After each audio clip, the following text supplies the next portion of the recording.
यह जो जगत है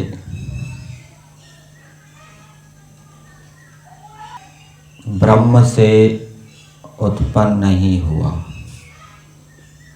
अर्थात ब्रह्म इसका उपादान कारण नहीं है।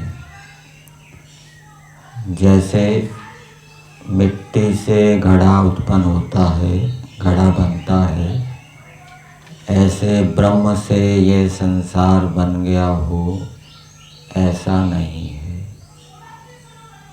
ब्रह्म चेतन है और चेतन से कोई भी कार्य पदार्थ उत्पन्न नहीं होता।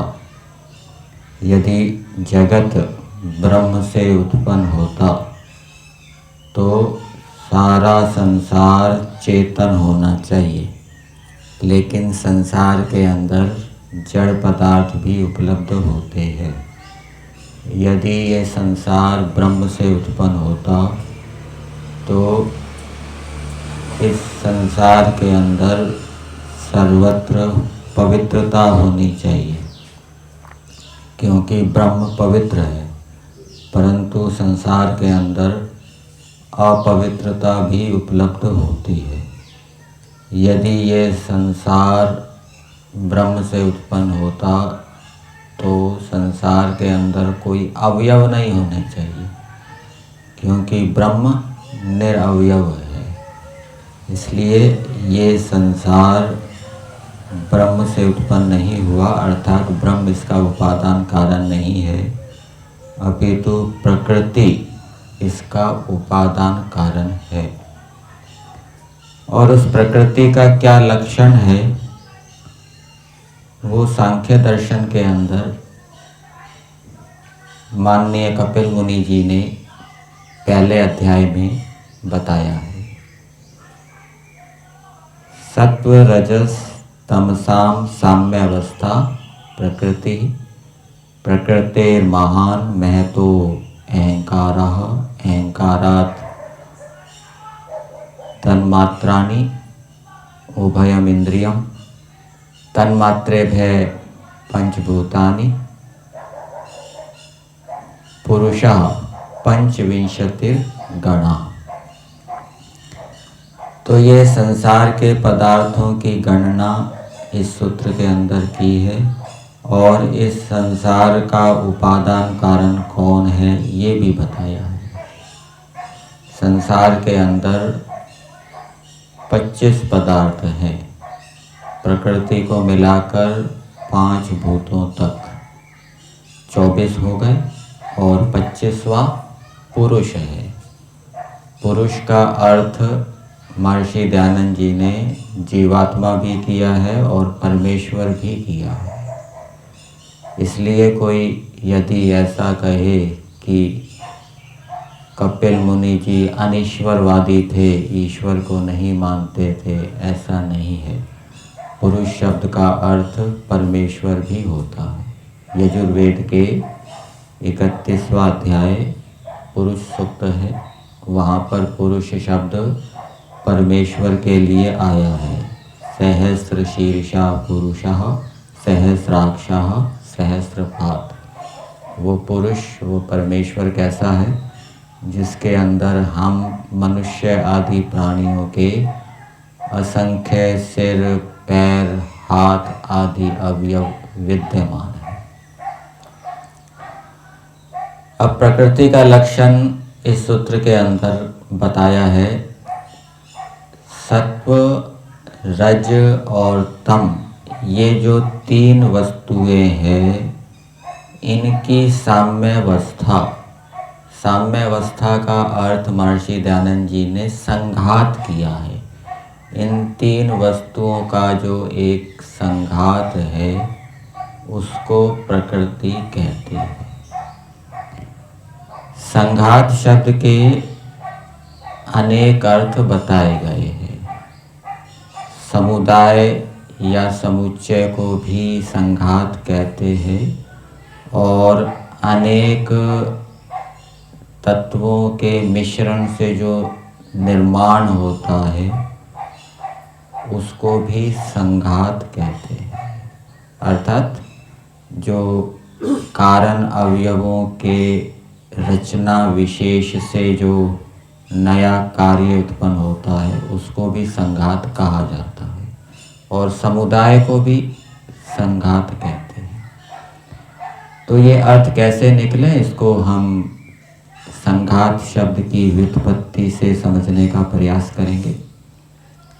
संघात शब्द में समपूर्वक हन धातु है,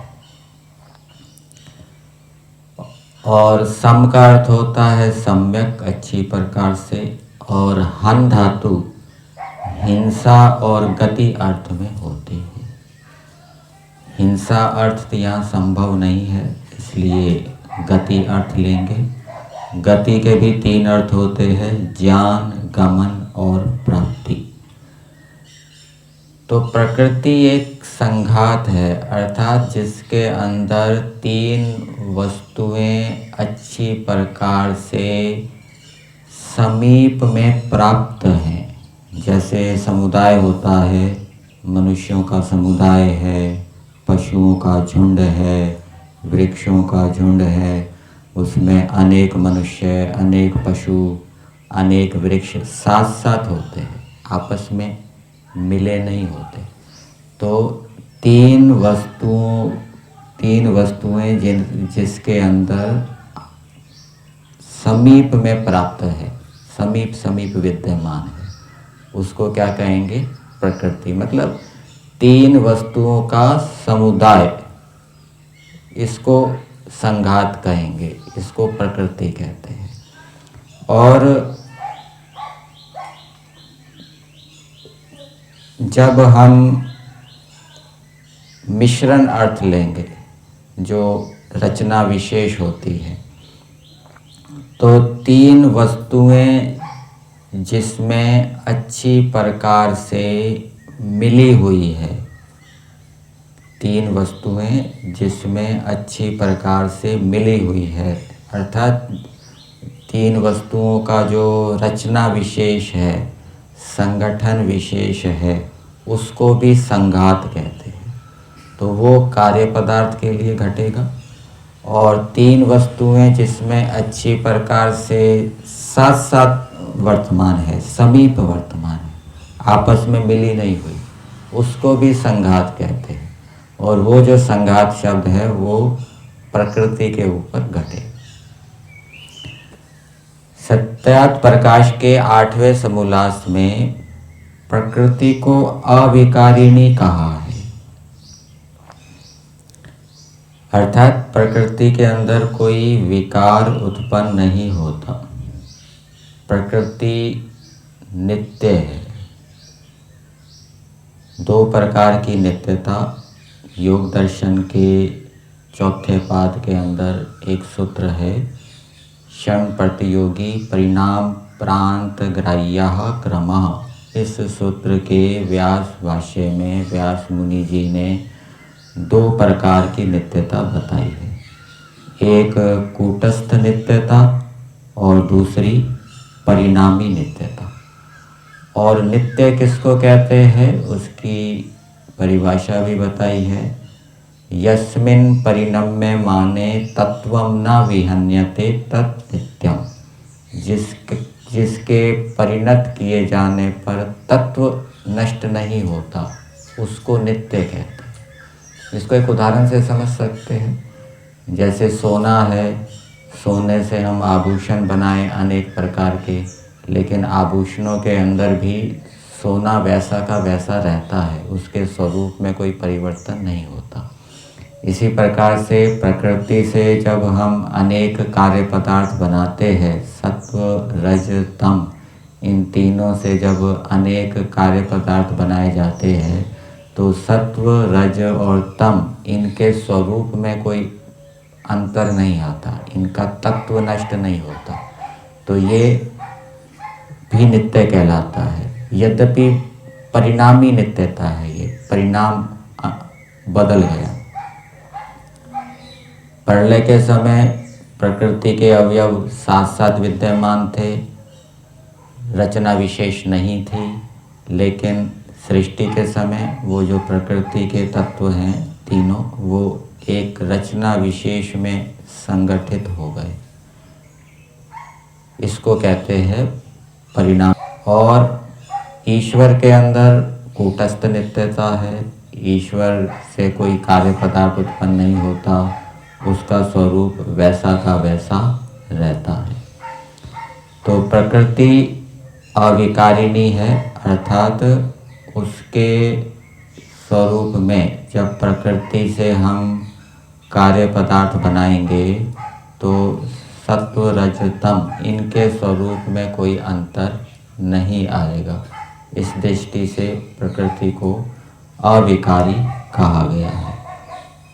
तो ये प्रकृति का लक्षण इस रूप में समझना चाहिए।